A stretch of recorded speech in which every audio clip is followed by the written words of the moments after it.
Hello friends, स्वागत है आप सभी का आज के फिर से एक नई वीडियो में। जैसा कि हम सभी जानते हैं कि अभी हम लोग कक्षा 9वीं का गणित का अध्याय 11वां, जिसका शीर्षक है पृष्ठीय क्षेत्रफल और आयतन, जिसे अंग्रेजी में सरफेस एरिया एंड वॉल्यूम के नाम से जाना जाता है, उसे अभी हम लोग पढ़ रहे हैं।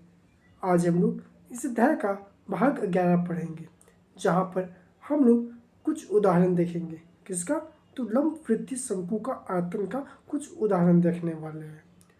तो चलिए, ये रहा आपका आज के इस वीडियो का पहला उदाहरण, या कहिए पहला प्रश्न। आप क्वेश्चन को अच्छी तरह से पढ़िए, वीडियो पॉज कीजिए और इसे बनाने का, इसे हल करने का प्रयास करें। उम्मीद करता हूँ कि आप सभी ने ऐसा किया होगा। अब चलिए हम लोग इसे हल करने का प्रयास करते हैं। देखिए, क्वेश्चन में क्या दिया गया है कि मोनिका के पास एक कैनवास का टुकड़ा है। मोनिका कोई लड़की है, उसके पास एक कैनवास का टुकड़ा है। कैनवास का टुकड़ा यानी कोई भी, आप इसे आसान शब्दों में कुछ इस प्रकार से समझ सकते हो कि मोनिका के पास कोई एक कपड़ा का टुकड़ा है। आप समझने के लिए कैनवास की जगह कपड़ा मान सकते हो। अब वो कपड़ा का टुकड़ा किसी भी शेप में हो सकता है। मान लेते हैं हम एक रेक्टेंगल का शेप में, कुछ इस प्रकार का, जो मैंने ग्रीन कलर का बनाया, वो कुछ और नहीं बल्कि यही जो टुकड़ा है, ये एक कपड़ा का टुकड़ा है जो कि मोनिका के पास है। अब आगे क्या कर रहा है, देखिए हमने बस एक लाइन पढ़ा कि मोनिका के पास कैनवास का एक टुकड़ा है। यहाँ से हमें क्या इन्फॉर्मेशन मिला कि वो मोनिका एक लड़की है, उसके पास एक कैनवास का टुकड़ा है। अब वो कैनवास कुछ भी हो सकता है, आप समझने के लिए कपड़ा मान सकते हो। अब हमें ये नहीं दिया गया है कि कैनवास किस शेप में है, हमें बस पता है क्या है, कैनवास का एक टुकड़ा है। तो मान लेते हैं कि कैनवास कुछ और नहीं बल्कि रेक्टेंगल के शेप में है, जो कि मैंने अभी स्क्रीन पर बनाया।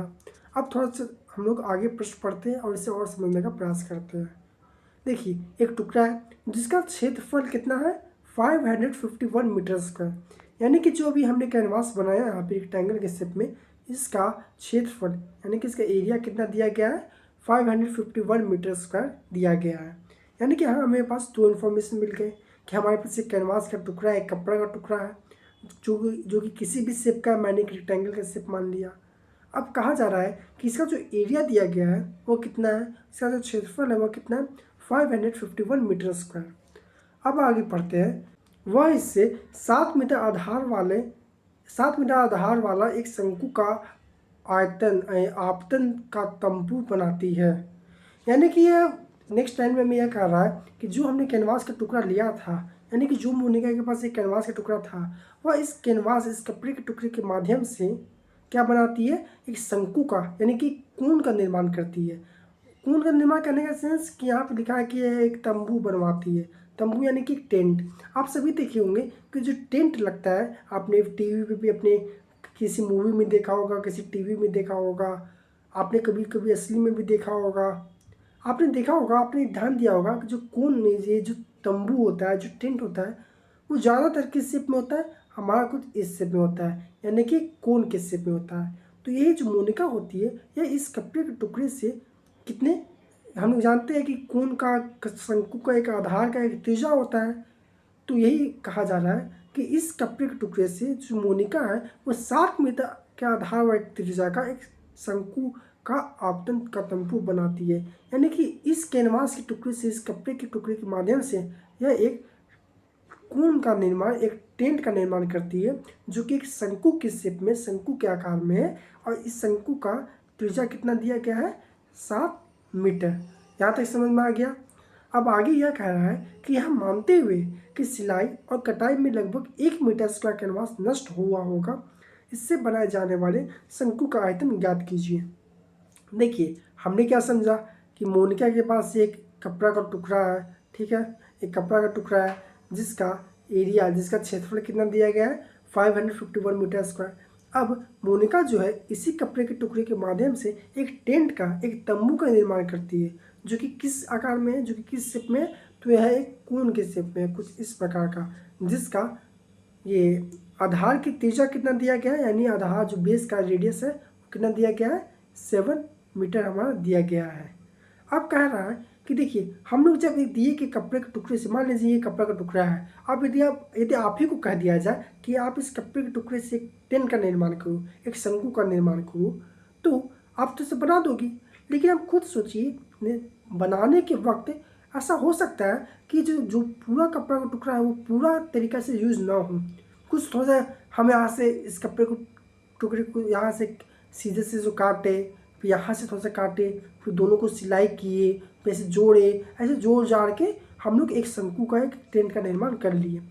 आप ऐसे कभी बनाए होंगे तो आप देखोगे, आप इसे खुद समझ सकते हो कि इस स्थिति में ऐसा हो सकता है कि हमारा कुछ कैनवास का टुकड़ा, कुछ कपड़े का टुकड़ा उपयोग में ना आए, यानी कि वो बर्बाद हो जाए। तो यही लिखा गया है यहाँ पे कि जब मोनिका एक टेंट बना रही है तो 1 मीटर स्क्वायर जो कैनवास है, 1 मीटर स्क्वायर का एरिया का जो कपड़ा का टुकड़ा है वो ख़राब हो जाता है, नष्ट हो जाता है, यानी इसका कोई यूज़ नहीं होता है। तो अब हमें यह बताना है कि इससे बनाए जाने वाले शंकु का आयतन, जो हमारा टेंट बना शंकु के शेप का, उसका आयतन, इसका वॉल्यूम कितना होगा। तो देखिए हमें क्या दिया गया है कि कैनवास का क्षेत्रफल कितना है, कपड़े का टुकड़ा कितना है, 551 मीटर स्क्वायर है। और ये भी दिया गया है कि 1 मीटर स्क्वायर कैनवास सिलाई इत्यादि में नष्ट हो जाता है। यानी कि कुल मिला के हम यह कह सकते हैं कि तंबू के लिए उपलब्ध कैनवास कितना है। देखिए 551 मीटर स्क्वायर तो दिया गया कैनवास, दिया गया कपड़े का टुकड़ा का एरिया था, और यह भी कहा गया है कि 1 मीटर स्क्वायर इसमें से बर्बाद हो जा रहा है। यदि हम असली में देखें तो टोटल कितने एरिया का कपड़ा हमें यूज हुआ तंबू को बनाने के लिए, तो एक मीटर स्क्वायर तो बर्बाद हो गया, और हमारा टोटल कितना था 551 मीटर स्क्वायर। तो यदि हम 1 मीटर स्क्वायर इसमें माइनस कर देते हैं, घटा देते हैं, तो जो 550 मीटर स्क्वायर आया, क्या यही जो है तंबू के लिए उपलब्ध कैनवास का एरिया नहीं आ गया। यानी कि हम कह सकते हैं इसलिए तंबू का जो पृष्ठीय क्षेत्रफल होगा वो 550 मीटर स्क्वायर हो जाएगा, और हमें तंबू का आधार दिया गया है 7 मीटर। अब ये सिर्फ यहाँ पे वॉल्यूम, यही हमारा वॉल्यूम क्यों नहीं हुआ, सवाल ये हो सकता है कि जब 550 मीटर स्क्वायर है वो वॉल्यूम क्यों नहीं हो सकता है। तो आप सोचिए कि जब हम लोग कपड़े टुकड़े से एक शंकु का, एक टेंट का निर्माण कर रहे हैं, तो टेंट का तो निर्माण करेंगे तो वो उसका कर्व सरफेस एरिया बनाने में लगेगा ना। टेंट कुछ इस प्रकार से बनता है, इस प्रकार से, यानी कि ये जो आपको नज़र आ रहा है ग्रीन कलर का, ये वाला जो भाग नज़र आ रहा है, ये हमारा कपड़ा का टुकड़ा रहेगा। ये बेस तो ज़मीन न रहेगा, ज़मीन पे तो हम लोग कपड़ा के माध्यम से कुछ ऐसा सर्कल बनाएंगे नहीं, तो अपने आप बन जाएगा जब हम लोग एक टेंट का निर्माण करेंगे। यानी कि हम कह सकते हैं कि तंबू का जो पृष्ठीय क्षेत्रफल है, जो सरफेस एरिया है, वो कितना आ जाएगा, कर्व सरफेस एरिया, वो कितना आ जाएगा 550 मीटर स्क्वायर। और हमें आधार की त्रिज्या दी गई है जो ये कितना है 7 मीटर। यहाँ पे अब लिखा भी हुआ है कि ध्यान दीजिए कि तंबू की केवल वक्र पृष्ठ होती है, यानी कर्व सरफेस एरिया होती है। तंबू के फर्श को ढका नहीं जाता है। क्यों नहीं ढका जाता है, क्योंकि वो तो ज़मीन है ना, उसको क्यों, वो तो अपने आप एक ये सर्कल, एक वृत्त का शेप ले लेता है। अतः तंबू का वक्र पृष्ठीय क्षेत्रफल क्या हो जाएगा, हमने अभी बताया कि यहाँ पे सिर्फ पृष्ठीय क्षेत्रफल लिखा है, हमने आपको बताया था कि यही हमारा क्या बन जाएगा, वक्र पृष्ठीय क्षेत्रफल, यानी कि 550 मीटर स्क्वायर। अब देखिए, हम लोग जानते हैं, हम लोगों ने पढ़ा था कि तंबू का जो वक्र पृष्ठीय क्षेत्रफल होता है उसका फॉर्मूला क्या होता है, पाई आर एल। अब यही चीज़ हमारे किसकी इक्वल है, 550 मीटर स्क्वायर की इक्वल है। तो यदि हम यहाँ पे सारी का वैल्यू पुट करते हैं तो यहाँ से हमें एल का वैल्यू आ जाएगा, कितना आ जाएगा 25 मीटर। अब यहाँ तक हमें क्या मिल गया, हमें एल का वैल्यू मिल गया, आर का वैल्यू दिया गया है, फिर हमारा ये कर्व सरफेस एरिया यानी वक्र पृष्ठीय क्षेत्रफल भी दिया गया है, यानी 3 चीज़ दिया गया है, और हमें वॉल्यूम फाइंड करना है। अच्छा, हम लोग जानते हैं कि वॉल्यूम किसी भी कोण का क्या होता है 1/3 पाई आर स्क्वायर एच, जैसा कि आप यहाँ पे लिखा हुआ देख सकते हैं। तो इस फॉर्मूले में 1/3 पाई आर स्क्वायर एच में हमें क्या चीज़ मालूम है, क्या चीज़ नहीं मालूम है। तो 1/3 का वैल्यू पता है 1/3, पाई का वैल्यू पता है कि यदि पाई का वैल्यू नहीं दिया गया है तो हम 22/7 लेंगे, और दिया गया है तो जो भी दिया गया है वो वैल्यू हम ले लेंगे। आर का वैल्यू पता है हमें, जो कि दिया हुआ था 7 मीटर। अब हमें यहाँ पे सब कुछ पता है लेकिन एच नहीं पता है, तो एच कैसे फाइंड करेंगे, तंबू का हाइट, तंबू की ऊंचाई कैसे फाइंड करेंगे। तो हम लोग एक फॉर्मूला जानते हैं, कौन सा फॉर्मूला, कि L square equal to R square plus H square. यदि हम यहाँ से देखें तो इस फॉर्मूला के माध्यम से हम लोग तंबू का हाइट यानी कि एच का वैल्यू फाइंड कर सकते हैं।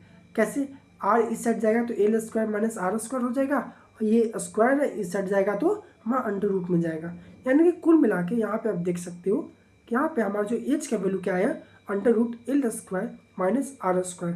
अब यहाँ पे वैल्यू पुट कर दीजिए। √L का वैल्यू कितना निकाले थे हम लोग, 25, तो 25 का स्क्वायर, और R का वैल्यू कितना था, 7, यानी कि 7 का स्क्वायर। जब हम इसे सॉल्व करेंगे तो हम ये पाएंगे कि इसका जो पूरा वैल्यू आएगा वो क्या आ जाएगा, √576 मीटर। अब इसको भी जब आप सॉल्व करोगे तो आप यह पाओगे कि जो हमारा एज का वैल्यू है वो कितना आ गया, 24 मीटर। अब यहाँ से हम लोग बहुत ही आसानी तरीका से दिए गए तंबू का आयतन निकाल सकते हो, यानी कि वॉल्यूम निकाल सकते हो। कैसे? हम लोग जानते हैं कि तंबू का आयतन क्या होता है, 1/3 π² h। तो चलिए इसमें हम लोग वैल्यू पुट करते हैं। यदि हम लोग इसमें वैल्यू पुट करेंगे तो आप देखोगे 1/3 का 1/3। अब यहाँ पे पाई का कुछ वैल्यू क्वेश्चन में दिया नहीं गया था कि कितना रखना है, तो हम लोग जानते हैं कि उस स्थिति में हम लोग पाई का वैल्यू क्या रखेंगे, 22/7। यहाँ पे देखिए रखा हुआ है 22/7 यहाँ लिखा हुआ है। अब R² है, R का वैल्यू कितना था, 7, तो R² यानी 7 × 7।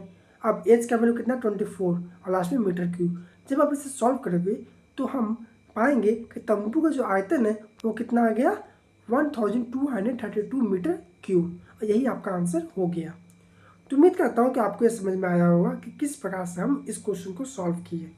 अब इसी प्रकार से हम एक और प्रश्न की ओर, एक और उदाहरण की तरफ चलते हैं जो कि कुछ इस प्रकार है। देखिए, यह बेसिकली यह क्वेश्चन यह कह रहा है आपको कि मान लीजिए आपको एक राइट एंगल ट्रायंगल दिया गया है, जैसे कि आप अपने फिगर में देख सकते हो, जहाँ पे दिए गए त्रिभुज का एक साइड 13 सेंटीमीटर है, ये 12 सेंटीमीटर का है, और ये वाला साइड 5 सेंटीमीटर का है। आप जैसा कि फिगर में देख सकते हो। अब आपको क्वेश्चन यह कर रहा है कि इस दिए गए ट्रायंगल को 12 सेंटीमीटर की साइड की तरफ से घुमाया जाता है किसी भी डायरेक्शन में, क्लॉकवाइज डायरेक्शन में या फिर एंटी क्लॉकवाइज डायरेक्शन में। यानी कि आप ध्यान दीजिए कि जब हमने शंकु को पढ़ा था तो हमने इसी प्रकार के मेथड से आपको शंकु का निर्माण करके दिखाया था, जहाँ पे हमने बताया था कि हम किसी भी एक साइड को बेस मान के उसको या तो एंटी क्लॉकवाइज डायरेक्शन में या फिर एंटी क्लॉकवाइज डायरेक्शन में जब घुमाते हैं तो कुछ शंकु का निर्माण होता है। तो उसी प्रकार से आपको यहाँ पे भी कह रहा है, क्या कह रहा है कि आपको जो 12 सेंटीमीटर का जो साइड दिया गया है उसके अनुरूप आपको इस पूरे त्रिभुज को क्लॉकवाइज डायरेक्शन में या फिर एंटी क्लॉकवाइज डायरेक्शन में घुमा देना है, और वहाँ से जो एक शेप का निर्माण होगा, जो आकृति का जो निर्माण होगा, उसका आपको आयतन निकालना है। समझ गए? तो आप वीडियो पॉज कीजिए और इसे ट्राई करने का प्रयास करें। उम्मीद करता हूँ कि आप सभी ने ऐसा किया होगा। देखिए, हमें क्या दिया गया है कि हमें एक ट्रायंगल दिया गया, एक त्रिभुज दिया गया, और कहा क्या रहा है कि इस 12 सेंटीमीटर के साइड के अनुरूप, इस 12 सेंटीमीटर साइड के अनुरूप हम इस पूरे ट्रायंगल को या तो इस क्लॉकवाइज डायरेक्शन में घुमा देना है या फिर इस एंटी क्लॉकवाइज डायरेक्शन में घुमा देना है। तो मान लेते हैं कि हम लोग इसे क्लॉकवाइज डायरेक्शन में घुमाते हैं, यानी कि इस डायरेक्शन में घुमाते हैं। जब आप इसे इस डायरेक्शन में घुमाओगे तो आप पाओगे कि ये जो पॉइंट है हमारा, ये घूम के यहाँ पर आएगा, फिर घूम के यहाँ पे आ जाएगा। यानी कि हम कह सकते हैं कि जब हम एक साइड को एक 12 सेंटीमीटर साइड के अनुरूप दिए गए त्रिभुज को घुमाते हैं तो यह एक आकृति का निर्माण करेगा, और वह आकृति क्या हो जाएगा, हमारा एक कोण, यानी कि एक शंकु बन जाएगा। यहाँ तक आप सभी को समझ में आया?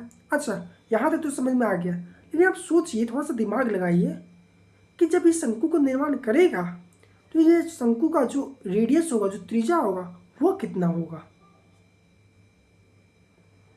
यदि आप ध्यान से इसे करने का प्रयास करोगे, इनफैक्ट आप प्रैक्टिकल इसे एक कागज और टुकड़ा इस शेप का लगा के इसे करने का प्रयास करोगे, तब पाओगे जो कोण का निर्माण होगा इस त्रिभुज से, उसका जो रेडियस होगा, उसका जो त्रिज्या होगा, वो कुछ और नहीं बल्कि हमारा 5 सेंटीमीटर होगा। कैसे? अच्छा, यहाँ पे अब आप लोग सोच रहे होंगे कि ये ऐसे इस प्रकार के फिगर में आपको तो उसका कन्फ्यूजन हो रहा होगा, तो रहिए हम इसे कुछ इस प्रकार से हम लोग चेंज कर देते हैं। इसी फिगर को हम लोग इस प्रकार से थोड़ा सा चेंज कर दिए, यानी कि इस पर 12 सेंटीमीटर हमारा यहाँ पर आ गया, 1 मिनट, यानी कि यहाँ पे इस पर 12 सेंटीमीटर हमारा यहाँ पे आ गया, ये वाला साइड यहाँ पे। अब यहाँ से थोड़ा सा आपको आसान होगा।